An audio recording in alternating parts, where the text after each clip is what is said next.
Nous sommes ici au centre Aminata Mbaye de Dakar, un institut médico-éducatif dédié à la déficience intellectuelle où près de 107 enfants et jeunes adultes, dont 74 garçons et 33 filles, y sont inscrits.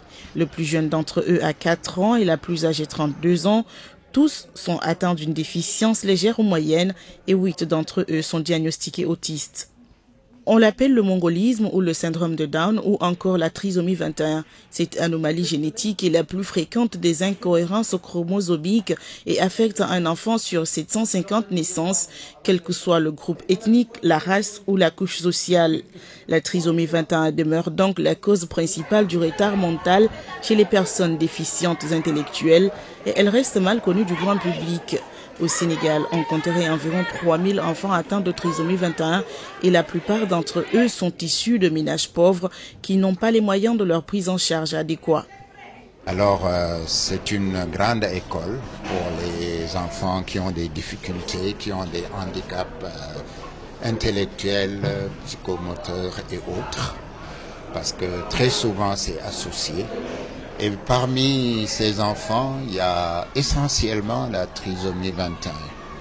Il y a beaucoup d'enfants qui sont trisomiques 21, donc atteints de cette maladie, de ce handicap. C'est plus un handicap qu'une maladie, parce que la trisomie 21, qui est due à une anomalie congénitale, à savoir une aberration trisomique, parce que c'est le chromosome 21 qui est en 3 au lieu d'être en 2. Donc cette affection, ce handicap est dû à cette aberration trisomique. Si ce centre n'existait pas, certainement il y a des enfants qui n'auraient pas aujourd'hui bénéficié de la socialisation qui est nécessaire pour leur épanouissement.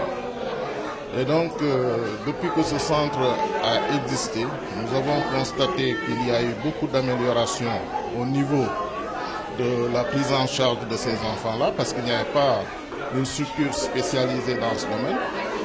Moi, par exemple, mon enfant, je l'avais amené dans une école publique, mais j'ai constaté effectivement que l'encadrement n'était pas celui qu'il fallait pour lui. Dans ce centre, les enfants sont répartis en plusieurs groupes et font diverses activités allant de la couture au jardinage, etc. Ce jour, les activités démarrent par la levée de drapeaux et de l'hymne national pour la préparation de la journée mondiale de la trisomie 21 célébrée le 21 mars. Conscients des tâches qui leur sont confiées, les enfants se donnent à cœur joie pour rendre la journée plus belle. On fait les lectures, après on fait un peu des chiffres en lettres. On a une politique depuis quelques années d'insérer ces enfants-là. On parle d'éducation inclusive.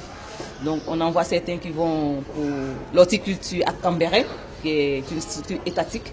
Voilà, pour l'horticulture, le maraîchage, et puis voilà, le jardinage, l'espace vert. Parce qu'on a certains jeunes qui sont insérés en espace vert dans certaines structures comme le Golf Club, qui nous a embauché déjà 2 jeunes. Le Terroubi aussi également. Quand ils sortent d'ici, ils sont toujours accompagnés par un éducateur. Dans les premiers moments, ils sont accompagnés par un éducateur, au moins pendant 3 semaines d'affilée. Et après, on essaie d'alterner pour voir comment ils prennent leurs responsabilités. Mais en même temps, on appelle pour savoir comment ça se passe. Et après, chaque 6 mois, on a des évaluations. Et après les évaluations, ça aboutit à des embauches. L'intérêt porté aux enfants déficients intellectuels s'est manifesté en 1989, au moment même où la Convention des droits de l'enfant a été adoptée par les Nations Unies. C'est dans ce cadre que Maître Aminata Mbaye crée la CEDAM, l'Association sénégalaise pour la sauvegarde des enfants déficients mentaux. L'un de ses principaux objectifs, changer le regard de la société sur les enfants en situation d'handicap intellectuel, en leur offrant une prise en charge pertinente, leur permettant de se socialiser et d'être autonomes. On part du principe qu'il n'y a pas d'enfant handicapé qui ne puisse pas avoir un avenir. Il y a des mauvais éducateurs, mais il n'y a pas de mauvais handicap.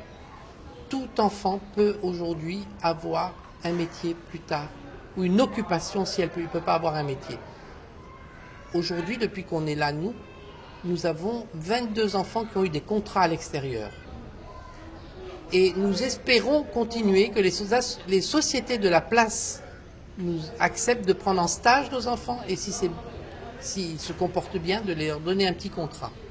C'est l'insertion qu'aujourd'hui la CEDEM a très envie d'aller vers l'avenir. Le 21 mars est dédié à celles et ceux qui ont 3 chromosomes 21, qui désirent vivre comme toute personne avec leurs difficultés spécifiques et qui demandent à la société et à chaque individu de veiller à ne pas créer d'obstacles supplémentaires.